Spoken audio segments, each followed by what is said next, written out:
ಅಖಿಲಾಂಡ ಕೋಟಿ ಬ್ರಹ್ಮಾಂಡ ನಾಯಕ ರಾಜಾದಿರಾಜ ಯೋಗಿರಾಜ ಪರಬ್ರಹ್ಮ ಶ್ರೀ ಸಚ್ಚಿದಾನಂದ ಸದ್ಗುರು ಸಾಯಿನಾಥ್ ಮಹಾರಾಜ್ ಕಿ ಜೈ. ಗುರುವಿನ ಪಾದಾರವಿಂದಗಳಿಗೆ ವಂದಿಸುತ್ತಾ, ನಮಸ್ತೆ ಸ್ನೇಹಿತರೆ, ಹೇಗಿದ್ದೀರಾ? ಗುರುವಿನ ಆಶೀರ್ವಾದ, ಭಗವಂತನ ದಯೆ, ಕರುಣೆ, ಪ್ರೇಮದಲ್ಲಿ ನೀವು ಸಂರಕ್ಷಿಸಲ್ಪಡ್ತಾ ಇದ್ದೀರಾ. ಹಾಗೆ ನಿಮ್ಮ ಉತ್ತಮವಾದ ನಿರ್ಧಾರ, ಉದ್ದೇಶಗಳಲ್ಲೂ ಕೂಡ ನೀವು ಸಂರಕ್ಷಿಸಲ್ಪಡ್ತಾ ಇದ್ದೀರಾ. ಅದೇ ಮಾತು ಸತ್ಯವಾಗಲಿ ಅಂತೇಳಿ ಗುರುವಿನಲ್ಲಿ ಪ್ರಾರ್ಥನೆಯನ್ನು ಮಾಡ್ತಾ ಇವತ್ತಿನ ರೀಡಿಂಗ್ ಶುರು ಮಾಡ್ತಾ ಇದ್ದೀನಿ. ಸ್ನೇಹಿತರೆ, ಎಂದಿನಂತೆ ಇದು ಒಂದು ಟೈಮ್ಲೆಸ್ ಜನರಲ್ ರೀಡಿಂಗ್ ಆಗಿರುತ್ತೆ. ಹಾಗೆ ಇದು ಕನೆಕ್ಟಿವ್ ಎನರ್ಜಿಯಲ್ಲಿರುತ್ತೆ. ಯಾವ ಸಮಯದ ಎನರ್ಜಿಯ ಪ್ರಕಾರ ನೀವು ಈ ರೀಡಿಂಗ್ನ ಎನರ್ಜಿಗೆ ಕನೆಕ್ಟ್ ಆಗ್ತಿರೋ, ಖಂಡಿತವಾಗಿ ಎನರ್ಜಿ ನೀವು ಹೇಗೆ ಗುರುವನ್ನು ನೀವು ನಂಬಿದ ದೈವ ಶಕ್ತಿಯಲ್ಲಿ ನಂಬಿಕೆ ಇಟ್ಟು ಈ ಎನರ್ಜಿಗೆ ಒಂದು ಸೆರೆಂಡರ್ ಆಗ್ತಿರೋ, ಅದೇ ರೀತಿ ನಿಮಗೂ ಕೂಡ ಗುರು ಹಾಗೆ ನೀವು ನಂಬಿದ ದೈವಶಕ್ತಿ ನಿಮಗೆ ಕನೆಕ್ಟ್ ಆಗಿದ್ದಾರೆ ಅನ್ನುವ ಅನುಭವ ನಿಮಗೂ ಕೂಡ ಆಗ್ತಾ ಹೋಗುತ್ತೆ ಕೆಲವು ಸೂಚನೆಗಳ ಮೂಲಕ. ಇಲ್ಲಿ ಮೊದಲನೇದಾಗಿ ನೀವು ಗುರುವಿಗೆ ಯಾವ ರೀತಿ ಒಂದು ನಿಷ್ಠೆಯಿಂದ, ಭಕ್ತಿಯಿಂದ, ಒಂದು ವಿಶ್ವಾಸದಿಂದ ಸೆರೆಂಡರ್ ಆಗಿದ್ರು.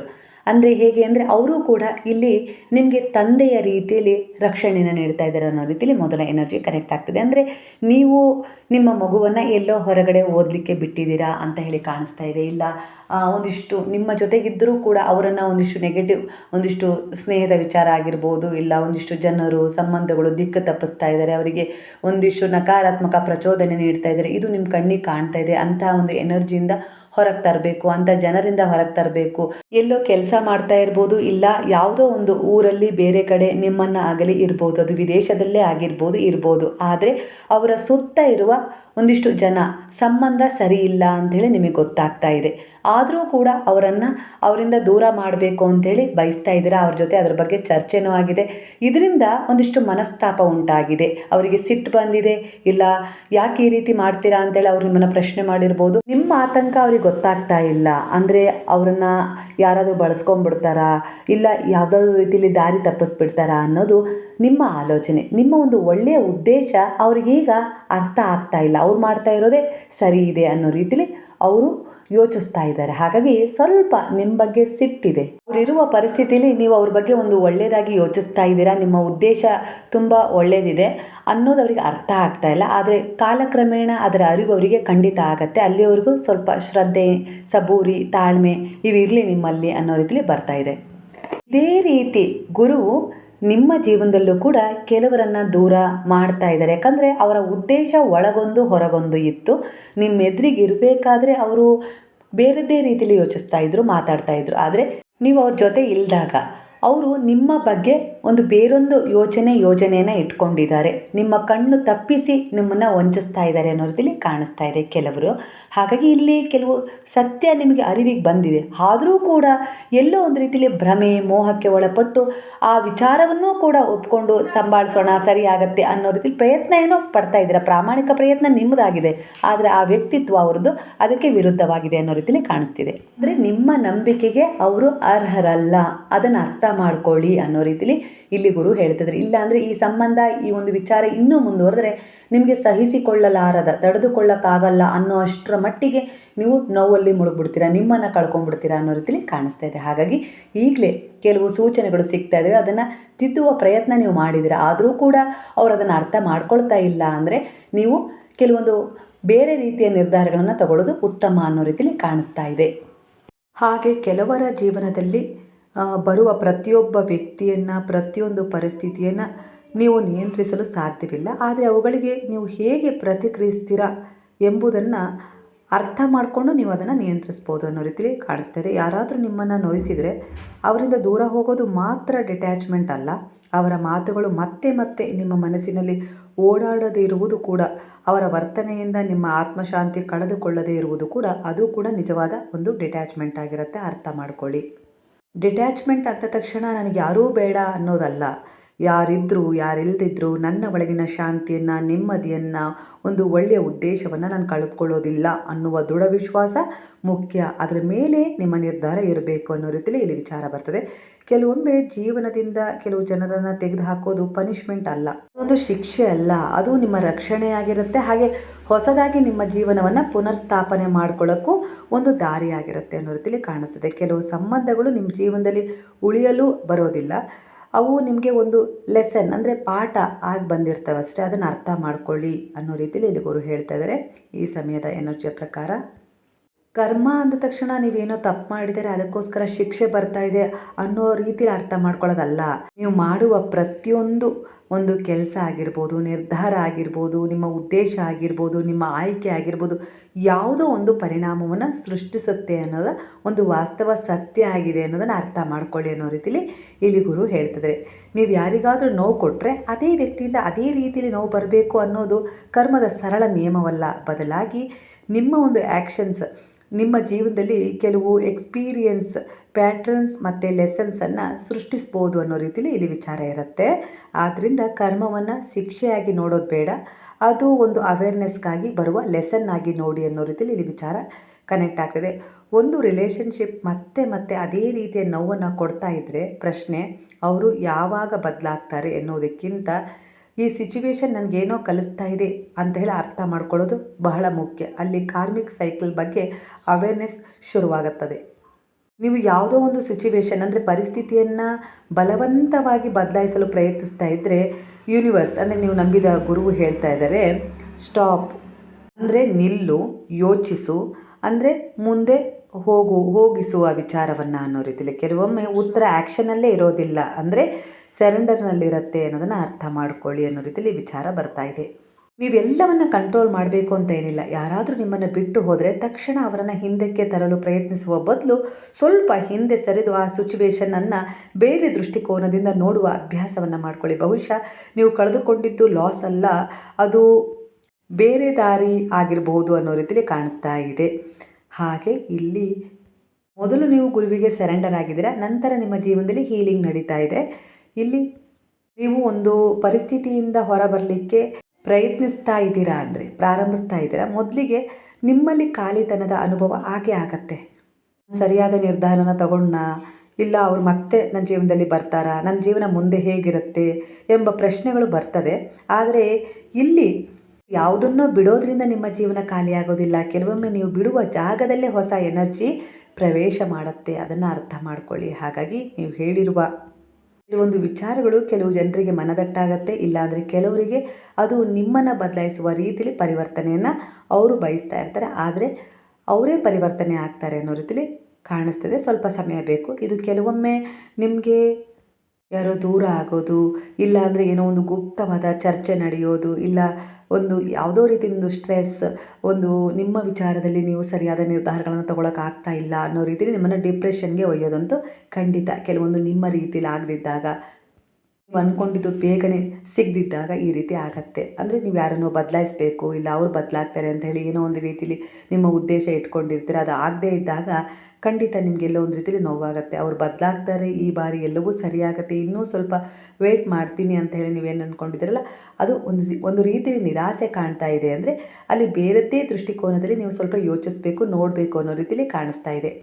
ನಿಮ್ಮ ಜೀವನದಲ್ಲಿ ಏನು ನಡೀತಾ ಇದೆ ಎಂಬುದನ್ನೆಲ್ಲ ಕಂಟ್ರೋಲ್ ಮಾಡಲು ಪ್ರಯತ್ನಿಸೋದೇನು ಬೇಡ. ಕೆಲವು ಜನರು ನಿಮ್ಮ ಜೀವನದಲ್ಲಿ ಒಂದು ಪಾಠ ಆಗಿ ಬರ್ತಾರೆ, ಕೆಲವರು ಪರಿಸ್ಥಿತಿಯ ಒಂದು ಟ್ರಾನ್ಸ್ಫರ್ಮೇಷನ್ಗಾಗಿ ಬರ್ತಾರೆ. ಕರ್ಮ ನಿಮ್ಮನ್ನು ಒಂದು ಶಿಕ್ಷಿಸಕ್ಕಾಗಿ ಬರೋದಿಲ್ಲ, ಅದು ನಿಮ್ಮ ಒಂದು ಅವೇರ್ನೆಸ್ ಹೆಚ್ಚಿಸಲು ಬರುತ್ತೆ. ನೀವು ಅಟ್ಯಾಚ್ಮೆಂಟ್ ಬಿಟ್ಟು ಲೆಸನನ್ನು ಸ್ವೀಕರಿಸಿದಾಗ ಕಾರ್ಮಿಕ್ ಪ್ಯಾಟ್ರನ್ ನಿಧಾನವಾಗಿ ಮುರಿಯಲು ಪ್ರಾರಂಭವಾಗುತ್ತೆ ಅನ್ನೋ ರೀತಿಯಲ್ಲಿ ಮೆಸೇಜ್ ಬರ್ತಾಯಿದೆ. ಇಲ್ಲಿ ಶ್ರದ್ಧೆ ಇಟ್ಕೊಳ್ಳಿ, ಸಬೂರಿ ಇಟ್ಕೊಳ್ಳಿ. ನಿಮ್ಮದಾಗಿರೋದನ್ನು ಬಲವಂತವಾಗಿ ಹಿಡಿದುಕೊಳ್ಬೇಕು ಅಂತ ಏನಿಲ್ಲ. ನಿಮ್ಮದಲ್ಲದನ್ನು ಎಷ್ಟೇ ಹಿಡಿದ್ರೂ ಅದು ನಿಮ್ಮ ಶಾಂತಿಯನ್ನು ಕಸ್ಕೊಳ್ಳುತ್ತೆ. ಬಿಡು, ಆದರೆ ಪ್ರೀತಿಯಿಂದ ಬಿಡು. ಕ್ಷಮಿಸು, ಆದರೆ ಮತ್ತೆ ಅದೇ ನೋವಿಗೆ ನಿನ್ನನ್ನು ಒಪ್ಪಿಸ್ಕೊಳ್ಬೇಡ ಅನ್ನೋ ರೀತಿಲಿ ಗುರು ಹೇಳ್ತಿದ್ದಾರೆ. ಮುಂದೆ ಸಾಗು. ಯಾಕಂದರೆ ಕೆಲವೊಮ್ಮೆ ದೇವರು ಕೆಲವೊಂದು ವಿಚಾರಗಳನ್ನು ನಿಮ್ಮ ಜೀವನದಿಂದ ಹೊರಗೆ ಹಾಕಿ ನಿಮ್ಮನ್ನು ಒಂದು ನಿಲ್ಲಿಸಿ, ಸ್ವಲ್ಪ ದಿನ ಆಗಿರ್ಬೋದು, ಅಡೆತಡೆ ಏನೋ ಕೊಟ್ಟು ನಿಲ್ಲಿಸಿ ನಿಮ್ಮ ಜೀವನದಲ್ಲಿ ಹೊಸದಾಗಿ ಒಂದಿಷ್ಟು ದಾರಿಯನ್ನು ತೆರೆದುಕೊಡ್ತಾರೆ. ಅದಕ್ಕೋಸ್ಕರ ಒಂದಿಷ್ಟು ಈಗ ವ್ಯತ್ಯಾಸಗಳಾಗ್ತಾ ಇದ್ದಾವೆ. ನೀವು ಎಷ್ಟು ಗುರುವಿನಲ್ಲಿ ದೃಢವಾದ ನಂಬಿಕೆ ಇಟ್ಟು ಸರೆಂಡರ್ ಆಗಿದ್ದೀರೋ ಅಷ್ಟೇ ನಿಮ್ಮ ಜೀವನದಲ್ಲಿ ಪರಿವರ್ತನೆಯನ್ನು ಕಾಣ್ತಾ ಇದ್ದೀರಾ. ನೀವು ಯಾವೆಲ್ಲ ರೀತಿಯಲ್ಲಿ ಅವರಿಗೆ ಸ್ಪಂದಿಸಿದ್ರೋ ಅದೇ ರೀತಿ ಅವರು ಕೂಡ ನಿಮಗೆ ಸ್ಪಂದಿಸಿದ್ದಾರೆ. ಅಂದರೆ ನೀವು ಅವ್ರು ಇದ್ದಾರೆ ಅನ್ನೋ ರೀತಿಯಲ್ಲಿ ನಿಮ್ಮ ಕಷ್ಟ, ದುಃಖ, ಸಮಸ್ಯೆಗಳನ್ನು ಹೇಳ್ಕೊಂಡಿದ್ದೀರಾ. ಅಂದರೆ ಅದಕ್ಕೆ ಪರಿಹಾರಾರ್ಥವಾಗಿ ಅವರೂ ಕೂಡ ಅದೇ ರೀತಿಯ ಸೂಚನೆಗಳನ್ನು ಯಾವುದೋ ಒಂದು ರೂಪದಲ್ಲಿ, ಒಂದು ಸಂದೇಶ ಆಗಿರ್ಬೋದು, ಒಬ್ಬರು ಬಂದು ಸಹಾಯ ಮಾಡೋದಾಗಿರ್ಬೋದು, ಒಂದು ಭರವಸೆ ನೀಡಿದ್ದಾಗಿರ್ಬೋದು, ಇಲ್ಲ ಸಹಾಯ ಮಾಡಿದ್ದಾಗಿರ್ಬೋದು, ಇಲ್ಲ ಏನೋ ಒಂದು ರೀತಿಯಲ್ಲಿ ನಿಮಗೆ ಮಾರ್ಗದರ್ಶನ ಮಾಡುವ ರೀತಿಯಲ್ಲಿ ಆಗಿರ್ಬೋದು, ಈ ರೀತಿ ಅವರು ನಿಮಗೆ ಒಂದಿಷ್ಟು ಸೋಲ್ ಎನರ್ಜಿಯನ್ನು ಕನೆಕ್ಟ್ ಮಾಡಿದ್ದಂತೂ ಸತ್ಯ ಅಲ್ವಾ. ಅಂದರೆ ನೀವು ಯಾವ ರೀತಿ ಅವ್ರ ಮೇಲೆ ದೃಢವಾದ ನಂಬಿಕೆ ಇಟ್ಟು ಸರೆಂಡರ್ ಆಗಿದ್ದೀರೋ ಅದೇ ರೀತಿ ಅವರು ಕೂಡ ನಿಮ್ಮ ಸಂಪರ್ಕಕ್ಕೆ ಬರ್ತಾರೆ. ಆಗಾಗ ನಿಮ್ಮನ್ನು ಹೀಲ್ ಮಾಡ್ತಾ ಇದ್ದಾರೆ. ಸರಿ ತಪ್ಪುಗಳನ್ನು ಗುರುತಿಸುವ ರೀತಿಯಲ್ಲಿ ನಿಮಗೊಂದು ಕ್ಷಮತೆಯನ್ನು ಕೊಡ್ತಾ ಇದ್ದಾರೆ. ಅದರ ಆಧಾರದ ಮೇಲೆ ನೀವು ಕೆಲವು ತೀರ್ಮಾನಗಳನ್ನು ಈಗ ಸ್ಪಷ್ಟವಾಗಿ ತಗೊಳ್ತಾ ಇದ್ದೀರಾ. ಹಾಗೆ ಒಂದಿಷ್ಟು ಬದಲಾವಣೆ ದಾರಿಯತ್ತ ನಿಮ್ಮನ್ನು ಕರ್ಕೊಂಡು ಹೋಗೋದ್ರ ಜೊತೆಗೆ ನಿಮ್ಮಲ್ಲೀಗ ಆತ್ಮವಿಶ್ವಾಸ ಹೆಚ್ಚಾಗಿದೆ. ಯಾವುದನ್ನು ನಂಬಬೇಕು, ಯಾವುದನ್ನು ಬಿಡಬೇಕು, ಯಾವುದನ್ನು ಹೇಗೆ ಅಳೆದು ತೂಗಬೇಕು ಅನ್ನೋದನ್ನು ನೀವು ಸರಿಯಾಗಿ ಅರ್ಥ ಮಾಡ್ಕೊಂಡಿದ್ದೀರ. ಅದನ್ನು ಜಡ್ಜ್ ಮಾಡಬೇಕು ಅನ್ನೋ ರೀತಿ ನೀವು ಜಡ್ಜ್ ಮಾಡ್ತಾ ಇಲ್ಲ. ಆದರೆ ನಿಮಗೆ ಅದು ವ್ಯತ್ಯಾಸ ಕಣ್ಣೆದುರಿಗೆ ಕಾಣಿಸ್ತಿದೆ. ಅದರ ಆಧಾರದ ಮೇಲೆ ಕೆಲವು ನಿರ್ಧಾರಗಳನ್ನು ನೀವು ತೊಗೊಂಡಿದ್ದೀರಾ ಅನ್ನೋ ರೀತಿಯಲ್ಲಿ ಕಾಣಿಸ್ತಿದೆ. ಎಲ್ಲ ವಿಷಯಗಳಿಗೂ ಉತ್ತರ ಕೊಡಬೇಕು ಅಂತಲೇ ಇಲ್ಲ, ಎಲ್ಲರಿಗೂ ನಿಮ್ಮನ್ನು ಎಕ್ಸ್ಪ್ಲೈನ್ ಮಾಡಬೇಕು ಅಂತಲೂ ಇಲ್ಲ. ಯಾರಾದರೂ ನಿಮ್ಮನ್ನು ಮಿಸ್ಅಂಡರ್ಸ್ಟ್ಯಾಂಡ್ ಮಾಡಿದರೂ ಕೂಡ ನಿಮ್ಮ ಒಂದು ಸತ್ಯ ನಿಮಗೆ ಗೊತ್ತಿದ್ದರೆ ಸಾಕು. ಕೆಲವೊಮ್ಮೆ ಸೈಲೆನ್ಸ್ ಕೂಡ ಒಂದು ಪವರ್ಫುಲ್ ಆನ್ಸರ್ ಆಗಿರುತ್ತೆ ಅನ್ನೋ ರೀತಿಯಲ್ಲಿ ಗುರು ಹೇಳ್ತಿದ್ದಾರೆ. ಮೌನವೂ ಕೂಡ ಒಂದು ಶಕ್ತಿಶಾಲಿ ಉತ್ತರವಾಗಿರುತ್ತೆ ಕೆಲವರಿಗೆ. ನಿಮ್ಮ ಎನರ್ಜಿಯನ್ನು ಯಾರಿಗೆ ಕೊಡಬೇಕು, ಯಾರಿಂದ ಒಂದು ಡಿಸ್ಟೆನ್ಸ್ ಇಟ್ಕೊಳ್ಬೇಕು, ಅಂತರ ಇಟ್ಕೊಳ್ಬೇಕು ಎಂಬುದನ್ನು ನೀವು ಸ್ವಲ್ಪ ಕ್ಲಾರಿಟಿ ತೆಗೆದುಕೊಳ್ಳುವಂಥ ಸಮಯ ಈಗಾಗಲೇ ಬಂದಿದೆ. ಹಾಗೆ ಇಲ್ಲಿ ನನ್ನಿಂದ ಆಗಲ್ಲ, ನನ್ನ ಈ ಪರಿಸ್ಥಿತಿ ಬದಲಾಗಲ್ಲ, ನಾನು ಇದೇ ಸೈಕಲ್ನಲ್ಲಿ ಇರಬೇಕಾ ಅನ್ನೋ ರೀತಿಯಲ್ಲಿ ನಿಮ್ಮ ಮನಸ್ಸಲ್ಲಿ ಏನೋ ಒಂದಿಷ್ಟು ವಿಚಾರಗಳಿದೆವಲ್ವ, ಅದನ್ನು ಮೊದಲು ತೆಗೆದುಹಾಕ್ಬಿಡಿ. ಇಂಥ ಥಾಟ್ಸ್ಗಳೇ ನಿಮ್ಮನ್ನು ಹಿಡಿದಿಟ್ಟಿದೆ. ಕೆಲವೊಂದು ವಿಚಾರಗಳಲ್ಲಿ ಪರಿವರ್ತನೆ ತಗೊಳಕ್ಕಾಗದೆ ಅನ್ನೋ ರೀತಿಯಲ್ಲಿ ಕಾಣಿಸ್ತಿದೆ. ಈ ತಿಂಗಳ ಬ್ಲೆಸ್ಸಿಂಗ್ ನಿಮಗೆ ತುಂಬ ಚೆನ್ನಾಗಿ ಕಾಣಿಸ್ತಿದೆ. ನೀವು ನಿಮ್ಮದೇ ಒಂದು ಮೈಂಡ್ ನಿರ್ಮಿಸಿರುವ ಕೆಲವು ಬೌಂಡ್ರೀಸನ್ನು ಬ್ರೇಕ್ ಮಾಡಲು ಪ್ರಾರಂಭಿಸ್ತಾ ಇದ್ದೀರಾ. ಅದು ಭಯ ಆಗಿರ್ಬೋದು, ಓವರ್ ಥಿಂಕಿಂಗ್ ಅಂತ್ಯ ರೀತಿಯಲ್ಲಿ ಕಾಣಿಸ್ತಾ ಇದೆ. ರಾತ್ರಿ ಹೊತ್ತು ಸ್ವಲ್ಪ ನಿಮ್ಮ ಯೋಚನೆಗಳು ಪಾಸ್ಟ್ ಘಟನೆಗಳನ್ನು ಮತ್ತೆ ಮತ್ತೆ ನೆನಪಿಸ್ಕೊಳ್ತಾ ಇದ್ದಾವೆ. ಫ್ಯೂಚರ್ ಬಗ್ಗೆ ಅನ್ನೆಸೆಸರಿ ಒಂದು ಭಯ ಇದೆ ಅನ್ನೋ ರೀತಿಯಲ್ಲಿ ಕಾಣಿಸ್ತಾ ಇದೆ. ನಿಮ್ಮ ಈ ಭಯದ ಆತಂಕದ ಯೋಚನೆಗಳು ಒಂದು ರೀತಿಯಲ್ಲಿ ಭ್ರಮೆ, ಅದನ್ನು ನೀವು ನಂಬೋದು ಬೇಡ ಅನ್ನೋ ರೀತಿಯಲ್ಲಿ ಗುರು ಹೇಳ್ತಿದ್ರೆ. ನಿಮ್ಮ ಮನಸ್ಸಿನಲ್ಲಿ ಬರ್ತಾ ಇರುವ ಪ್ರತಿಯೊಂದು ನೆಗೆಟಿವ್ ಥಾಟ್ಸ್ ನಿಜವಾಗಬೇಕಂತ ಏನಿಲ್ಲ, ಅರ್ಥ ಮಾಡ್ಕೊಳ್ಳಿ. ಸ್ವಲ್ಪ ದಿನದಲ್ಲೇ ನಿಮ್ಮ ಜೀವನದಲ್ಲಿ ನಿಮ್ಮ ಒಂದು ಮೈಂಡ್ಗೆ ಒಂದಿಷ್ಟು ಶಾಂತಿ, ನೆಮ್ಮದಿ ತರುವಂತಹ ವಿಚಾರಗಳು, ಒಂದು ಶುಭ ಸುದ್ದಿಗಳು, ಹಾಗೆ ಒಂದಿಷ್ಟು ವಿಚಾರಗಳು ಮರಳುತ್ತವೆ. ಹಾಗೆ ಕೆಲವರು ಕೂಡ ತಮ್ಮ ತಪ್ಪನ್ನು ಅರ್ಥ ಮಾಡಿಕೊಂಡು ಮರಳುವ ಸಾಧ್ಯತೆ ಹೆಚ್ಚಾಗಿ ಕಾಣಿಸ್ತಿದೆ. ಒಂದು ಟರ್ನಿಂಗ್ ಪಾಯಿಂಟ್ ನಿಮ್ಮ ಜೀವನದಲ್ಲಿ ಬರುತ್ತೆ ಅನ್ನೋ ರೀತಿಯಲ್ಲಿ ಕಾಣಿಸ್ತಿದೆ. ಅದು ನಿಮ್ಮ ನಂಬಿಕೆಗೆ ಅನುಸಾರವಾಗಿ ನೀವಿಟ್ಟ ಭರವಸೆಗೆ ತಕ್ಕ ಹಾಗೆ ಪ್ರತಿಫಲದ ರೂಪದಲ್ಲಿ ಬರ್ತಾ ಇದೆ. ಕೆಲವೊಮ್ಮೆ ನೀವು ಕಳೆದುಕೊಂಡ ವ್ಯಕ್ತಿ ಅಥವಾ ಒಂದಿಷ್ಟು ಪರಿಸ್ಥಿತಿಯ ಬಗ್ಗೆ ಅಷ್ಟು ಫೋಕಸ್ ಮಾಡ್ತಿದ್ದೀರಾ. ನಿಮ್ಮ ಮುಂದೆ ಬರ್ತಿರುವ ಹೊಸ ಆಪರ್ಚುನಿಟಿ, ಹೊಸ ಒಂದಿಷ್ಟು ಕನೆಕ್ಷನ್ ಅಥವಾ ಹೊಸ ಬ್ಲೆಸ್ಸಿಂಗ್ ನಿಮಗೆ ಕಾಣ್ತಾ ಇಲ್ಲ. ಅಂದರೆ ಹಳೆದು ಕಳೆದುಕೊಂಡಿದ್ರ ಬಗ್ಗೆನೇ ನೀವು ಒಂದಿಷ್ಟು ಪರಿಸ್ಥಿತಿಗಳ ಬಗ್ಗೆನೇ ತುಂಬ ಫೋಕಸ್ ಮಾಡ್ತಾ ಇರೋದ್ರಿಂದ ಈ ವಿಚಾರಗಳು ನಿಮ್ಮ ಎದುರಿಗೆ ಇರುವ ಒಂದು ಒಳ್ಳೆಯ ಆಪರ್ಚುನಿಟಿಗಳನ್ನು ಕಳೆದುಕೊಳ್ತಾ ಇದ್ದೀರಾ. ಗುರುತಿಸೋಕ್ಕಾಗ್ತಾ ಇಲ್ಲ ನಿಮಗೆ ಅನ್ನೋ ರೀತಿಯಲ್ಲಿ ಕಾಣಿಸ್ತಾ ಇದೆ. ಹಾಗಾಗಿ ನಿಮ್ಮನ್ನು ಹೀಲ್ ಮಾಡ್ಕೊಳ್ಳೋ ಅವಶ್ಯಕತೆ ಇದೆ.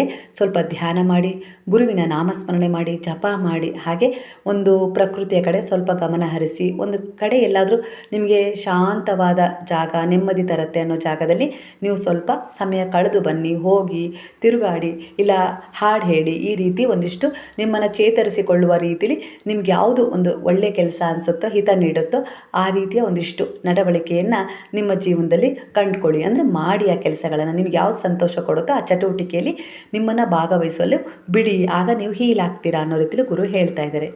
ಒಳಗಿರುವ ಎರಡು ಶಕ್ತಿಗಳ ಬ್ಯಾಲೆನ್ಸ್ ಆಗುತ್ತೆ. ಆವಾಗ ನೀವು ಒಂದು ದೊಡ್ಡ ಅಚೀವ್ಮೆಂಟ್ಗಾಗಿ ಮಾತ್ರ ಸೆಲೆಬ್ರೇಟ್ ಮಾಡಬೇಕು ಅಂತ ಇಲ್ಲ. ನೀವು ಕೊಟ್ಟದ್ದಕ್ಕೆ, ಒಂದು ಒಳ್ಳೆಯ ಕೆಲಸಕ್ಕೆ ಏನು ಒಂದು ಸಹಾಯ ಮಾಡಿರ್ತೀರಲ್ಲ, ಅದಕ್ಕೂ ಕೂಡ ಸೆಲೆಬ್ರೇಟ್ ಮಾಡ್ಬೋದು. ನೀವು ಹೀಲ್ ಆಗ್ತಾ ಇದ್ದೀರಲ್ಲ, ಒಂದಿಷ್ಟು ವಿಚಾರಗಳನ್ನು ತಪ್ಪು ತಿದ್ಕೊಂಡು, ಇಲ್ಲ ತಪ್ಪಾದ ರೀತಿಯ ಒಂದಿಷ್ಟು ಉದ್ದೇಶಗಳಿದ್ವು, ಅನರ್ಥವಾದ ಆಲೋಚನೆಗಳಿದ್ವು, ಅವೆಲ್ಲವನ್ನು ಬಿಟ್ಟು ನೀವು ನಿಮ್ಮನ್ನು ಹೀಲ್ ಮಾಡ್ಕೊಳ್ತಾ ಇದ್ದೀರಲ್ಲ, ಅದು ಕೂಡ ಒಂದು ಸೆಲೆಬ್ರೇಟ್ ಮಾಡುವಂಥ ವಿಚಾರ ಅನ್ನೋ ರೀತಿಯಲ್ಲಿ. ಒಟ್ಟಾರೆಯಾಗಿ ನಿಮ್ಮ ಜೀವನದಿಂದ ಒಂದು ಬ್ಯಾಡ್ ಚಾಪ್ಟರನ್ನು ಮುಕ್ತಾಯಗೊಳಿಸಿ ನಿಮ್ಮನ್ನು ಮತ್ತೆ ನೀವು ಹುಡುಕಿಕೊಂಡಿದ್ದೀರಲ್ಲ, ಅದು ಕೂಡ ಒಂದು ಸೆಲೆಬ್ರೇಟ್ಗೆ ಕಾರಣವಾಗಿದೆ. ಅದನ್ನು ಸೆಲೆಬ್ರೇಟ್ ಮಾಡಿ. ನಿಮ್ಮ ಒಂದಿಷ್ಟು ಮಿಸ್ಟೇಕ್ಸ್ಗಳನ್ನು ಕೂಡ ನೀವು ಅರ್ಥ ಮಾಡಿಕೊಂಡು ನಿಮ್ಮನ್ನು ತಿದ್ಕೊಂಡಿದ್ದೀರಲ್ಲ, ಅದು ಕೂಡ ಒಂದು ಸೆಲೆಬ್ರೇಟ್ ಮಾಡುವಂಥ ಗಳಿಗೆಯಾಗಿದೆ. ಸ್ವಲ್ಪ ಸೆಲೆಬ್ರೇಟ್ ಮಾಡಿ, ಸ್ವಲ್ಪ ಎಂಜಾಯ್ ಮಾಡಿ, ಸ್ವಲ್ಪ ನಿಮ್ಮನ್ನು ನೀವು ಅಪ್ರಿಷಿಯೇಟ್ ಮಾಡ್ಕೊಳ್ಳಿ. ಮಗು ಹೇಳ್ತಾ ಇದ್ದಾರೆ, ಮಗು ಎಲ್ಲವನ್ನ ನಿನ್ನ ಕೈಯಲ್ಲಿ ಹಿಡಿದಿಟ್ಕೊಳ್ಬೇಕು ಅಂತ ಹೇಳಿ ಪ್ರಯತ್ನಿಸಬೇಡ. ಕೆಲವು ವಿಷಯಗಳನ್ನು ನನ್ನ ಕೈಗೂ ಒಪ್ಪಿಸು. ನಿನ್ನ ಮನಸ್ಸನ್ನು ಬಂಧಿಸುವ ಭಯವನ್ನು ಮೊದಲು ಬಿಡು. ನಿನ್ನನ್ನು ನೋಯಿಸಿದ್ದನ್ನು ಮತ್ತೆ ಮತ್ತೆ ನೆನೆದು ನಿನ್ನ ಇಂದಿನ ಶಾಂತಿಯನ್ನು ಕಳ್ಕೋಬೇಡ. ಕರ್ಮವು ಶಿಕ್ಷೆಯಲ್ಲ, ಅದು ಕಲಿಕೆಯ ದಾರಿ. ಕಳೆದದ್ದು ನಿನಗೆ ಒಂದು ಪಾಠ ಕೊಟ್ಟಿದೆ, ಹಾಗೆ ಆ ಪಾಠ ನೀವು ತೆಗೆದುಕೋ. ಆದರೆ ಪೇನನ್ನು ಹೊತ್ಕೊಂಡು ಮುಂದೆ ಹೋಗಬೇಡ. ನಿನ್ನ ಮುಂದೆ ಒಂದು ಹೊಸ ಎನರ್ಜಿ ಇದೆ, ಅದನ್ನು ಗುರುತಿಸಲು ಮೊದಲು ಹಳೆಯ ಒಂದಿಷ್ಟು ಅಟ್ಯಾಚ್ಮೆಂಟ್ನಿಂದ ನೀನು ಸ್ವಲ್ಪ ಹಿಂದೆ ಸರಿಬೇಕು. ನಿನ್ನ ಇಂಟ್ಯೂಷನನ್ನು ನಂಬು, ನಿನ್ನ ಸೆಲ್ಫ್ ವರ್ತ್ ಅನ್ನು ಮರಿಬೇಡ ಅನ್ನೋ ರೀತಿಯಲ್ಲಿ ಗುರು ಹೇಳ್ತಿದ್ದಾರೆ. ಈ ತಿಂಗಳು ನಿಮಗೆ ಬ್ಲೆಸ್ಸಿಂಗ್ ಅಂದರೆ ಕೇವಲ ಯಾವುದೋ ಒಂದು ವ್ಯಕ್ತಿ ಅಥವಾ ವಸ್ತು ಸಿಗೋದು ಅಷ್ಟೇ ಅಲ್ಲ, ನಿಮ್ಮ ಮನಸ್ಸಿಗೆ ಮತ್ತೆ ಶಾಂತಿ ಸಿಗುತ್ತೆ. ಸಿಗುತ್ತೆ, ನಿಮ್ಮ ಆರೋಗ್ಯದಲ್ಲಿ ಸುಧಾರಣೆ ಆಗುತ್ತೆ. ಎಲ್ಲದಕ್ಕಿಂತ ಮೊದಲು ನಿಮ್ಮನ್ನು ನೀವು ಪಡ್ಕೊಳ್ತೀರಾ ಹೊಸದಾಗಿ ಅನ್ನೋ ರೀತಿಯಲ್ಲಿ ಕಾಣಿಸ್ತಾ ಇದೆ. ಶ್ರದ್ಧೆ ಇಟ್ಟು ಸಬೂರಿಯಿಂದ ನಡ್ಕೊಳ್ಳಿ. ನೀವು ನೋಡ್ದಿದ್ರೂ ನಾನು ನಿಮ್ಮ ದಾರಿಯನ್ನು ಸಿದ್ಧಪಡಿಸ್ತಾ ಇದ್ದೀನಿ ಅನ್ನೋ ರೀತಿಯಲ್ಲಿ ಗುರು ಹೇಳ್ತಾ ಇದ್ದಾರೆ. ಬಿಡಬೇಕಾದದನ್ನು ಬಿಟ್ಟುಬಿಡಿ, ಸ್ವೀಕರಿಸಬೇಕಾದದನ್ನು ಸ್ವೀಕರಿಸಿ ಮತ್ತು ನಿಮ್ಮ ಜೀವನದಲ್ಲಿ ಬರ್ತಾ ಇರುವ ಹೊಸ ಬೆಳಕನ್ನು ಭಯಪಡದೆ ಸ್ವೀಕರಿಸಿ ಅನ್ನೋ ರೀತಿಯಲ್ಲಿ ಗುರು ಹೇಳ್ತಾ ಇದ್ದಾರೆ ನಿಮಗೆ. ಒಟ್ಟಾರೆಯಾಗಿ ಈಗಿನ ಶಕ್ತಿ ನಿಮಗೊಂದು ಮುಖ್ಯವಾದ ವಿಷಯವನ್ನು ನೆನಪಿಸ್ತಾ ಇದೆ. ನಿಮ್ಮ ಜೀವನವನ್ನು ಬೇರೆಯವರ ಜೀವನದ ಜೊತೆ ಹೋಲಿಸುವುದನ್ನು ಮೊದಲು ನಿಲ್ಲಿಸಿ. ಪ್ರತಿಯೊಬ್ಬರಿಗೂ ಅವರದೇ ಆದ ಸಮಯ, ಪಾಠ, ಕರ್ಮ ಮತ್ತು ಒಂದು ಪ್ರಯಾಣವಿರುತ್ತೆ. ನೆನಪು ಮಾಡ್ಕೊಳ್ಳಿ. ನಿಮ್ಮ ಜೀವನದಲ್ಲಿ ಈಗ ನಡೀತಾ ಇರುವ ಕೆಲವು ಗೊಂದಲಗಳು, ವಿಳಂಬಗಳು ಅಥವಾ ಅಂತ್ಯಗಳು ನಿಮ್ಮ ಜೀವನ ತಪ್ಪು ದಾರಿಯಲ್ಲಿ ಹೋಗ್ತಿದೆ ಎಂಬುದರ ಸಂಕೇತ ಅಲ್ಲ. ಬಹುಶಃ ನಿಮ್ಮನ್ನು ಹೊಸ ದಾರಿಗಾಗಿ ಸಿದ್ಧಪಡಿಸುವ ಒಂದು ಪ್ರಕ್ರಿಯೆ ಆಗಿರ್ಬೋದು. ನಂಬಿಕೆ ಇಡಿ, ಅಂದರೆ ಪಾಸಿಟಿವ್ ಆಗಿ ಯೋಚನೆ ಮಾಡಿ. ನಿಮ್ಮ ಜೀವನದ ಉದ್ದೇಶ ನೀವು ಈ ಭೂಮಿಗೆ ಕೇವಲ ಬದುಕಲು, ಹಣ ಸಂಪಾದಿಸಲು ಅಥವಾ ಇತರರಂತೆ ಜೀವನ ನಡೆಸಲು ಬಂದವರಲ್ಲ. ನಿಮ್ಮ ಜೀವನದ ಅನುಭವಗಳಿಂದ ನೀವು ಕಲ್ತಿದ್ದೀರಾ, ನಿಮ್ಮೊಳಗಿನ ಬೆಳಕನ್ನು ಕಂಡುಕೊಂಡಿದ್ದೀರಾ ಮತ್ತು ನಿಮ್ಮ ಸುತ್ತಲಿನ ಇರುವವರಿಗೆ ಒಳ್ಳೆಯ ಶಕ್ತಿ, ಪ್ರೀತಿ, ಒಂದು ಪ್ರೇರಣೆ, ದಯೆ ಮತ್ತು ಅರಿವನ್ನು ಈಗ ಕೊಡ್ತಾ ಇದ್ದೀರಾ. ಅಂದರೆ ಇದೂ ಕೂಡ ನಿಮ್ಮ ಜೀವನದ ಒಂದು ಉದ್ದೇಶದ ಭಾಗವಾಗಿರ್ಬೋದು. ಅದನ್ನು ಅರ್ಥ ಮಾಡ್ಕೊಳ್ಳಿ. ಆದರೆ ಇಲ್ಲಿ ಒಂದು ಮುಖ್ಯವಾದ ಒಂದು ವಿಚಾರ ಏನು ಬರ್ತಾ ಇದೆ ಅಂದರೆ, ನಿಮ್ಮನ್ನು ನೀವು ಬೆಳಕಿನ ವ್ಯಕ್ತಿ, ಅಂದರೆ ಒಂದು ಗೈಡೆನ್ಸ್ ನೀಡುವ ವ್ಯಕ್ತಿ, ಪ್ರೇರಣೆ ನೀಡುವ ವ್ಯಕ್ತಿ ಅಂತ ಹೇಳಿ ಭಾವಿಸೋದಕ್ಕಿಂತ ನಿಮ್ಮ ಜೀವನದಲ್ಲಿ ಆ ಬೆಳಕನ್ನು ಹೇಗೆ ನೀವು ಸ್ವೀಕರಿಸ್ತೀರಾ ಅನ್ನೋದು ಮುಖ್ಯವಾಗಿರುತ್ತೆ. ಆ ಕೆಪಾಸಿಟಿ ನಿಮಗಿದೆ, ಅದನ್ನು ಅರ್ಥ ಮಾಡ್ಕೊಳ್ಳಿ. ನೀವು ನೋವನ್ನು ಅನುಭವಿಸ್ತಾ ಇದ್ದೀರಾ, ಅದರಿಂದ ಇನ್ನೊಬ್ಬರ ನೋವನ್ನು ಅರ್ಥ ಮಾಡಿಕೊಳ್ಳಲು ಕಲ್ತಿದ್ದೀರಲ್ವಾ. ನೀವು ಕಷ್ಟಗಳನ್ನು ಎದುರಿಸಿದ್ದೀರಾ, ಅದರಿಂದಲೇ ನಿಮಗೆ ಸಹಾನುಭೂತಿ ಬೆಳೆಸ್ಕೊಳ್ಳೋ ಅವಕಾಶ ಸಿಕ್ಕಿದೆ. ನೀವು ಯಾರನ್ನಾದರೂ ಕಳ್ಕೊಂಡಿದ್ದೀರಾ, ಅದರ ಮೂಲಕ ಜೀವನದ ಬೆಲೆಯನ್ನು ಅರ್ಥಕೊಂಡಿದ್ದೀರಲ್ವಾ. ಎಲ್ಲವೂ ಒಂದು ನಿಮಗೆ ಏನೋ ಕಲಿಸ್ಲಿಕ್ಕೆ ಬಂದಿದೆ. ಇದೇ ನಿಮ್ಮ ಅನುಭವಗಳನ್ನು ಅರ್ಥಪೂರ್ಣವಾಗಿಸುವ ಒಂದು ಮಾರ್ಗ ಈಗ ಅಂದರೆ ಸಿಕ್ಕಿದೆ. ಅದೇ ದಾರಿಯಲ್ಲಿ ನೀವು ಹೋಗ್ತಾ ಇದ್ದೀರಾ. ಈಗಿನ ಶಕ್ತಿಯಲ್ಲಿ ಶರಣಾಗತಿ ಬಹಳ ಮುಖ್ಯವಾಗಿದೆ. ಶರಣಾಗತಿ ಅಂದರೆ ಕೈ ಚೆಲ್ಲಿ ಕೂರೋದು ಅಂತ ಅಲ್ಲ. ನಿಮ್ಮ ಜೀವನದಲ್ಲಿ ಏನಾಗಬೇಕೋ ಅದು ಆಗಲಿ, ನಾನು ಏನೂ ಮಾಡೋದಿಲ್ಲ ಎನ್ನುವುದು ಶರಣಾಗತಿ ಅಲ್ಲ. ನೀವು ಮಾಡಬೇಕಾದ ಪ್ರಯತ್ನವನ್ನು ಮಾಡಿ ಅನ್ನೋ ರೀತಿಯಲ್ಲಿ ನಿಮ್ಮ ಜವಾಬ್ದಾರಿಯನ್ನು ನಿರ್ವಹಿಸಿ. ಆದರೆ ಫಲಿತಾಂಶವನ್ನು ಬಲವಂತವಾಗಿ ನಿಮ್ಮ ಇಷ್ಟದಂತೆ ಬೇಕು ಅಂತ ಹೇಳಿ ಅಂದರೆ ಪಡ್ಕೊಳ್ಬೇಕು ಅನ್ನೋ ರೀತಿಯಲ್ಲಿ ಪ್ರಯತ್ನಿಸಬೇಡಿ. ಪ್ರಯತ್ನ ನಿಮ್ಮದು, ಫಲ ಸಮಯ ದೈವದ್ದು ಅನ್ನೋ ರೀತಿಯಲ್ಲಿ ಇಲ್ಲಿ ವಿಚಾರ ಬರ್ತಾ ಇದೆ. ನಿಮಗೆ ದೈವ, ಗುರು ಅಥವಾ ದೇವದೂತರ ಮಾರ್ಗದರ್ಶನದಲ್ಲಿ ನಂಬಿಕೆ ಇದೆ. ಆ ನಂಬಿಕೆಯನ್ನು ನಿಮ್ಮೊಳಗೆ ಬೆಳೆಸ್ಕೊಳ್ಳಿ, ಇನ್ನೂ ಜಾಗೃತಗೊಳಿಸಿ. ಆದರೆ ಪ್ರತಿಯೊಂದು ನಿರ್ಧಾರದಲ್ಲೂ ವಿವೇಕ ಮತ್ತು ವಾಸ್ತವಿಕತೆಯನ್ನು ಕೂಡ ನೀವು ಕಾಪಾಡಿಕೊಂಡು ಮುಂದೆ ಹೋಗೋದು ಒಳ್ಳೆಯದು. ನೀವು ಬಹಳ ದಿನಗಳಿಂದ ಬಯಸ್ತಾ ಇರುವ ಯಾವುದೋ ವಿಷಯದ ಬಗ್ಗೆ ನಿಮ್ಮ ಮನಸ್ಸು ನಿರೀಕ್ಷೆಯಲ್ಲಿದೆ. ಆದರೆ ಇಲ್ಲಿ ಆಳವಾದ ಪ್ರಶ್ನೆಯನ್ನು ನಿಮ್ಮ ಮನಸ್ಸು ನಿಮಗೆ ಕೇಳ್ತಾ ಇದೆ. ನಿಮಗೆ ಬೇಕಾದದ್ದು ಸಿಗುವುದಕ್ಕಿಂತ ಮೊದಲು ನಿಮ್ಮ ಬಳಿ ಈಗಾಗಲೇ ಇರೋದನ್ನು ನೀವು ಗಮನಿಸಿದ್ದೀರಾ, ಅದನ್ನು ಗಮನಿಸಿ ಮೊದಲು ಅನ್ನೋ ರೀತಿಯಲ್ಲಿ ಗುರು ಹೇಳ್ತಿದ್ದಾರೆ. ಕೆಲವೊಮ್ಮೆ ನೀವು ಸಿಗದೇ ಇರುವ ಒಂದು ವಿಷಯದ ಮೇಲೆ ಅಷ್ಟು ಗಮನ ಕೊಡ್ತಾ ಇದ್ದೀರಾ, ನಿಮ್ಮ ಜೀವನದಲ್ಲಿ ಇರುವ 10 ಆಶೀರ್ವಾದಗಳನ್ನೇ ಮರ್ತಿದ್ದೀರಾ ಅನ್ನೋ ರೀತಿಯಲ್ಲಿ ಕಾಣಿಸ್ತಿದೆ. ಆದ್ದರಿಂದ ಈ ಸಮಯದಲ್ಲಿ ಕೃತಜ್ಞತೆಯನ್ನು ಬೆಳೆಸ್ಕೊಳ್ಳಿ. ಏನು ಸಿಕ್ಕಿದೆಯಲ್ಲ ಅದಕ್ಕೊಂದು ಗ್ರ್ಯಾಟಿಟ್ಯೂಡ್ ಇರಲಿ.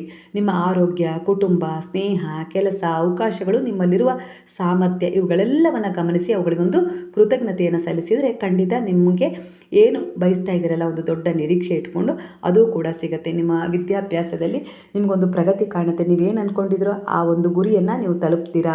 ಎಲ್ಲದಕ್ಕೂ ಈ ಒಂದು ಬ್ರಹ್ಮಾಂಡ ನಿಮಗೆ ಸಹಾಯ ಮಾಡ್ತಾನೆ ಇರುತ್ತೆ. ಪ್ರಕೃತಿ, ನೀವು ಇಲ್ಲಿ ಯಾವೆಲ್ಲ ಪ್ರಾಣಿ ಪಕ್ಷಿಗಳನ್ನು ನೋಡ್ತಿರೋ ಅವುಗಳನ್ನು ನೋಡಿದಾಗ ನಿಮಗೆ ದಯೆ, ಕರುಣೆ, ಪ್ರೇಮ ಈ ರೀತಿ ಭಾವ ಹುಟ್ಟುತ್ತಲ್ಲ, ಅದು ಕೂಡ ಅವುಗಳ ಬ್ಲೆಸ್ಸಿಂಗನ್ನು ನಿಮ್ಮ ಜೀವನಕ್ಕೆ ಈಗ ಕೊಡ್ತಾ ಇದೆ.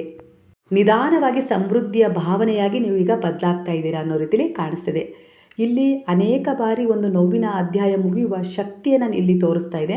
ನಿಮ್ಮ ಜೀವನದಲ್ಲಿ ಮತ್ತೆ ಮತ್ತೆ ನೋವು ಕೊಟ್ಟ ಸಂಬಂಧವಿರ್ಬೋದು, ಹಳೆಯ ನೆನಪಿರ್ಬೋದು, ಒಂದು ವಿಫಲತೆ ಇರ್ಬೋದು, ನಿಮ್ಮ ಬಗ್ಗೆ ನಿಮಗೆ ಇರುವ ನಕಾರಾತ್ಮಕ ಕಲ್ಪನೆ ಇರ್ಬೋದು. ಈಗ ಅದನ್ನು ಮತ್ತೆ ಮತ್ತೆ ಹೊತ್ಕೊಂಡು ಹೋಗುವ ಸಮಯ ಅಲ್ಲ. ಯಾಕೆ ಹೀಗಾಯಿತು ಎಂಬ ಪ್ರಶ್ನೆಯಿಂದ ಹೊರಗೆ ಬಂದು ಇದರಿಂದ ನಾನು ಏನು ಕಲಿತೆ ಅಂತ ಹೇಳಿ ನಿಮ್ಮನ್ನು ನೀವು ಕೇಳಿಕೊಳ್ಳುವ ಸಮಯ. ನಿಮಗೆ ನೋವು ಕೊಟ್ಟ ವ್ಯಕ್ತಿಯಿಂದ ಕ್ಷಮೆ ಸಿಗುವುದೇ ನಿಮ್ಮ ಗುಣಮುಖತೆಯ ಅಂತ್ಯವಲ್ಲ. ಕೆಲವೊಮ್ಮೆ ನಿಜವಾದ ಮುಕ್ತತೆ ಅಂದರೆ ನನಗೇನಾಯಿತು ಎಂಬುದನ್ನು ನಾನು ಬದಲಾಯಿಸಲು ಸಾಧ್ಯ ಇಲ್ಲ, ಆದರೆ ಇನ್ಮುಂದೆ ಅದು ನನ್ನ ಮನಸ್ಸನ್ನು ನಿಯಂತ್ರಿಸಲು ನಾನು ಬಿಡೋದಿಲ್ಲ ಅನ್ನೋದನ್ನು ಅಂತ ಹೇಳಿ ನೀವು ನಿರ್ಧಾರ ಮಾಡೋದು ಬಹಳ ಮುಖ್ಯ ಅನ್ನೋ ರೀತಿಯಲ್ಲಿ ಬರ್ತದೆ. ವೃತ್ತಿ ಜೀವನದಲ್ಲಿ ಈ ಸಮಯದ ಒಂದು ವಿಚಾರ ಯಾವ ರೀತಿ ಕನೆಕ್ಟ್ ಆಗ್ತಾ ಇದೆ ಅಂದರೆ, ಬೇರೆಯವರ ವೇಗವನ್ನು ನೋಡಿ ನಿಮ್ಮ ದಾರಿಯನ್ನು ತೀರ್ಮಾನಿಸೋದು ಬೇಡ. ನೀವು ಬದಲಾವಣೆ ಆಗ್ತೀರಾ. ಹಾಗೆ ಒಂದಿಷ್ಟು ಜನರ ಕುತಂತ್ರದಿಂದ ನೀವು ಬೇರೆ ಕಡೆ ವರ್ಗಾವಣೆಯೂ ಆಗ್ಬೋದು. ಅದು ಒಳ್ಳೆಯದಕ್ಕೆ ಅನ್ನೋ ರೀತಿಯಲ್ಲಿ ಕಾಣಿಸ್ತದೆ. ಯಾರಿಗಾದರೂ ಬೇಗ ಕೆಲಸ ಸಿಗ್ಬೋದು. ಯಾರಾದರೂ ನಿಮ್ಮ ವಯಸ್ಸಿನಲ್ಲಿ ಯಶಸ್ವಿಯಾಗಿ ಇರ್ಬೋದು. ಯಾರಾದರೂ ಈಗಾಗಲೇ ದೊಡ್ಡ ಮಟ್ಟಕ್ಕೆ ಹೋಗಿರ್ಬೋದು. ಇವರ ಜೊತೆ ನಿಮ್ಮನ್ನು ಹೊಂದಾಣಿಕೆ ಮಾಡೋದು ಬೇಡ, ಹೋಲಿಕೆ ಮಾಡ್ಕೊಳ್ಳೋದು ಬೇಡ. ಅದು ಅವರ ಪ್ರಯಾಣ. ನಿಮ್ಮ ಪ್ರಯಾಣ ಅವರ ಪ್ರಯಾಣ ಅಲ್ಲವೇ ಅಲ್ಲ. ನಿಮ್ಮಲ್ಲಿರುವ ಕೌಶಲ್ಯಗಳನ್ನು ನೀವು ಗುರುತಿಸಿ ಹೊಸದನ್ನು ಕಲೀರಿ. ನಿಧಾನವಾದರೂ ನಿರಂತರವಾಗಿ ಮುಂದೆ ಸಾಗ್ರಿ. ಈ ಸಮಯದಲ್ಲಿ ಹಳೆಯ ವೃತ್ತಿ, ಕಲ್ಪನೆ ಮತ್ತು ನಿರೀಕ್ಷೆಯೊಂದನ್ನು ಬಿಟ್ಟು ಹೊಸ ದಿಕ್ಕನ್ನು ಯೋಚಿಸುವ ಶಕ್ತಿಯೂ ಕೂಡ ನಿಮ್ಮಲ್ಲಿದೆ. ಅದನ್ನು ಜಾಗೃತಗೊಳಿಸಿ. ಆದರೆ ದೊಡ್ಡ ನಿರ್ಧಾರಗಳನ್ನು ಕೇವಲ ಒಂದು ಭ್ರಮೆಯ ಮೂಲಕ ತಗೊಳ್ಳೋದಲ್ಲ, ಒಂದಿಷ್ಟು ನಿಮ್ಮ ಸಾಮರ್ಥ್ಯ, ನಿಮ್ಮ ಆರ್ಥಿಕ ಪರಿಸ್ಥಿತಿ, ಅವಕಾಶಗಳು ಮತ್ತು ಭವಿಷ್ಯದ ಗುರಿಯನ್ನು ಗಮನಿಸಿ ಅದರ ತಗೊಳ್ಳಿ ಅನ್ನೋ ರೀತಿಯಲ್ಲಿ ಗುರು ಹೇಳ್ತಿದ್ದಾರೆ. ಪ್ರೀತಿಯ ವಿಷಯದಲ್ಲಿ ಈಗಿನ ಶಕ್ತಿ ಒಂದು ಮುಖ್ಯವಾದ ಪಾಠವನ್ನು ಕಲಿಸ್ತಾ ಇದೆ. ಪ್ರೀತಿಗಾಗಿ ನಿಮ್ಮ ಸ್ವಾಭಿಮಾನವನ್ನು ಕಳ್ಕೊಳ್ಳೋದು ಬೇಡ. ಯಾರಾದರೂ ನಿಮ್ಮನ್ನು ಪ್ರೀತಿಸ್ತಾರಾ ಅಂತ ಹೇಳಿ ತಿಳ್ಕೊಳ್ಳೋದಕ್ಕೋಸ್ಕರ ನಿರಂತರವಾಗಿ ಅವ್ರ ಹಿಂದೆ ಓಡಬೇಕಾದ್ರೆ ಅವರ ಗಮನಕ್ಕಾಗಿ ನಿಮ್ಮ ಶಾಂತಿಯನ್ನು ಕಳ್ಕೊಳ್ಬೇಕಾಗತ್ತೆ. ಹಾಗಾಗಿ ಆ ಸಂಬಂಧವನ್ನು ಒಮ್ಮೆ ನಿಂತು ಪರಿಶೀಲಿಸಿ ನಂತರ ತೀರ್ಮಾನ ತಗೊಳ್ಳಿ. ಮೊದಲು ನಿಮ್ಮೊಳಗೆ ಸಂತೃಪ್ತಿ ಮತ್ತು ಸ್ವಾಭಿಮಾನವನ್ನು ಬೆಳೆಸ್ಕೊಳ್ಳಿ. ಆಗ ಪ್ರೀತಿ ನಿಮ್ಮ ಜೀವನದ ಸಂಪೂರ್ಣ ಅರ್ಥವಾಗುವುದಿಲ್ಲ, ಅದು ನಿಮ್ಮ ಜೀವನದ ಒಂದು ಸುಂದರ ಭಾಗವಾಗಿದೆ ಅನ್ನೋದು ಅರ್ಥ ಆಗುತ್ತೆ. ನಿಮ್ಮ ಸಂತೋಷವನ್ನು ಸಂಪೂರ್ಣವಾಗಿ ಇನ್ನೊಬ್ಬ ವ್ಯಕ್ತಿ ಕೈಯಲ್ಲಿ ಇಡೋದು ಬೇಡ. ಆಧ್ಯಾತ್ಮಿಕತೆಯ ಬಗ್ಗೆ ನಿಮಗೆ ತುಂಬ ಒಂದು ಕಲಿಕೆಯ ಮನೋಭಾವ ಇದೆ, ಇಲ್ಲ ಅಂತಲ್ಲ. ಆದರೆ ವಾಸ್ತವಿಕ ಜೀವನವನ್ನು ಕೂಡ ಮರೆಯೋದು ಬೇಡ. ಇತರರಿಗೆ ಪ್ರೀತಿ ಕೊಡಿ, ಆದರೆ ನಿಮ್ಮನ್ನು ಕೂಡ ಪ್ರೀತಿಸೋದನ್ನು ಮರೆಯೋದು ಬೇಡ ಅನ್ನೋ ರೀತಿಯಲ್ಲಿ ಇಲ್ಲಿ ಬರ್ತದೆ. ಇತರರಿಗೆ ಸಹಾಯ ಮಾಡಿ, ಆದರೆ ನಿಮ್ಮ ಶಕ್ತಿಯನ್ನೆಲ್ಲ ಖಾಲಿ ಮಾಡ್ಕೊಳ್ಳೋದೇನು ಬೇಡ. ಕನಸು ಕಾಣ್ರಿ. ಆ ಕನಸಿಗೋಸ್ಕರ ಎಷ್ಟು ಸಾಧ್ಯ ಆಗುತ್ತೋ ಅಷ್ಟು ಪ್ರಾಮಾಣಿಕ ಪ್ರಯತ್ನ ಕೂಡ ಮಾಡಿ ಅನ್ನೋ ರೀತಿಯಲ್ಲಿ ಗುರು ಹೇಳ್ತಾ ಇದ್ದಾರೆ. ಆದರೆ ಫಲಿತಾಂಶವನ್ನು ಬಲವಂತದಿಂದ ಬೇಕು ಅನ್ನೋ ರೀತಿಯಲ್ಲಿ ಉದ್ದೇಶವನ್ನು ಇಟ್ಕೊಳ್ಬೇಡಿ. ಅದು ಸಮಯಕ್ಕೆ ಅನುಗುಣವಾಗಿ ನನ್ನ ಪಾಲಿಗೆ ಬಿಟ್ಬಿಡಿ, ನಾನು ಅದನ್ನು ಸಮಯಕ್ಕೆ ಅನುಗುಣವಾಗಿ ನಿಮಗೆ ತಲುಪಿಸ್ತೀನಿ ಅನ್ನೋ ರೀತಿಯಲ್ಲಿ ಗುರು ಹೇಳ್ತಾರೆ. ಮಗು, ನಿನ್ನ ಜೀವನವನ್ನು ಮತ್ತೊಬ್ಬರ ಜೀವನದ ಜೊತೆ ಹೋಲಿಸ್ಬೇಡ. ನಿನಗಾಗಿ ಇರುವ ದಾರಿ ಬೇರೆ, ನಿನ್ನ ಸಮಯ ಬೇರೆ, ನಿನ್ನ ಅನುಭವಗಳು ಕೂಡ ಬೇರೆ. ಅದನ್ನು ಅರ್ಥ ಮಾಡ್ಕೊ. ಈಗ ಮುಗಿಯುತ್ತಿರುವುದನ್ನು ಬಲವಂತವಾಗಿ ಹಿಡ್ಕೊಳ್ಬೇಡ. ಕೆಲವು ಅಂತ್ಯಗಳು ಶಿಕ್ಷೆ ಅಲ್ಲ, ಹೊಸ ಆರಂಭಕ್ಕೆ ಜಾಗ ಮಾಡಿಕೊಡುವ ದೈವಿಕ ವ್ಯವಸ್ಥೆಯಾಗಿದೆ. ನಂಬಿಕೆ ಇಡು. ನೀನು ಮಾಡಬೇಕಾದ ಪ್ರಯತ್ನವನ್ನು ಮಾಡು, ಆದರೆ ಎಲ್ಲವನ್ನ ನಿನ್ನ ನಿಯಂತ್ರಣದಲ್ಲಿಟ್ಟುಕೊಳ್ಳಲು ಪ್ರಯತ್ನಿಸಬೇಡ. ಶ್ರದ್ಧೆಯಿಂದ ನಡಿ, ಸಬೂರಿಯಿಂದ ಕಾಯಿ ಅನ್ನೋ ರೀತಿಯಲ್ಲಿ ಗುರು ಹೇಳ್ತಾರೆ. ನಿಮ್ಮ ಹೃದಯದ ಆಸೆಗಳನ್ನು ನಾನು ನೋಡ್ತಾ ಇದ್ದೀನಿ, ಆದರೆ ನಿಮಗೆ ಬೇಕಾದದ್ದನ್ನು ಮಾತ್ರವಲ್ಲ, ನಿಮಗೆ ನಿಜವಾಗಿ ಒಳಿತು ಮಾಡುವುದನ್ನು ಸ್ವೀಕರಿಸಲು ಸಿದ್ಧನಾಗು, ಅದನ್ನೇ ನಾನು ನಿನಗೆ ಕೊಡೋದು ಅನ್ನೋ ರೀತಿಯಲ್ಲಿ ಗುರು ಹೇಳ್ತಾ ಇದ್ದಾರೆ. ಹಳೆಯ ನೋವನ್ನು ನಿನ್ನ ಭವಿಷ್ಯಕ್ಕೆ ತೆಗೆದುಕೊಂಡು ಹೋಗಬೇಡ. ನಿನ್ನನ್ನು ನೋಯಿಸಿದ ಘಟನೆ ನಿನ್ನ ಜೀವನದ ಒಂದು ಅಧ್ಯಾಯವಾಗಿರಬಹುದು, ಅದು ನಿನ್ನ ಸಂಪೂರ್ಣ ಕಥೆಯಲ್ಲ. ನೆನಪಿಡು. ನಿನ್ನ ವೃತ್ತಿ ಜೀವನದಲ್ಲಿ ನಿನ್ನದೇ ದಾರಿಯಲ್ಲಿ ಸಾಗು. ಪ್ರೀತಿಯಲ್ಲಿ ನಿನ್ನ ಸ್ವಾಭಿಮಾನವನ್ನು ಕಾಪಾಡ್ಕೊ. ಜೀವನದಲ್ಲಿ ಸಮತೋಲನವನ್ನು ಉಳಿಸ್ಕೊಂಡು ಸಾಗು ಅನ್ನೋ ರೀತಿಯಲ್ಲಿ ಗುರು ಹೇಳ್ತಿದ್ದಾರೆ.